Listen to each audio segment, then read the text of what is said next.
এই মতামত সুপ্রিম কোর্টের কাছে চাইলেই দিতে হবে এরও কোনো বাধ্যবাধকতা নেই। ইন্ডিয়ান সুপ্রিম কোর্টে বেশ কয়েকটা জাজমেন্ট আছে যেখানে মতামত চেয়েছেন রাষ্ট্রপতি, সেখানে সুপ্রিম কোর্ট বলেছে আমরা এই ব্যাপারে মতামত দিতে প্রস্তুত নই। সুতরাং মতামত ইজ এ মতামত, কিন্তু আমরা মতামতকে এখন বানিয়ে ফেলেছি, বাধ্যবাধকতার পর্যায়ে নিয়ে গিয়েছি। এই জন্যই এই সমস্যা দেখা দিচ্ছে।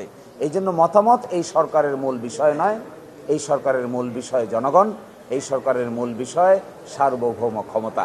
এইটাই সবচাইতে বেশি বাস্তব সত্য কথা বাংলাদেশের জনগণের সামনে উপস্থাপন করা হচ্ছে, এই জন্য যেন জনগণের মতামতের ভিত্তিতে ভবিষ্যতে এটি শক্তিশালী ফাউন্ডেশন উপর দাঁড়াইতে পারে। যেহেতু এটা সাংবিধানিক সংস্কার, এটি কিন্তু নর্মাল অর্ডিন্যান্স না। যে আদেশটা জারি করা হয়েছে, এই আদেশের বিষয়বস্তুকে গণভোটে পাঠানো হচ্ছে। সাধারণত আমাদের বর্তমান সংবিধানে গণভোটের ব্যবস্থা নাই। গণভোটের ব্যবস্থা 15th অ্যামেন্ডমেন্টের আগে ছিল, 15th অ্যামেন্ডমেন্টের পরে রেস্টোর হয়েছে, কিন্তু সংবিধানে এখনো যুক্ত হয় নাই।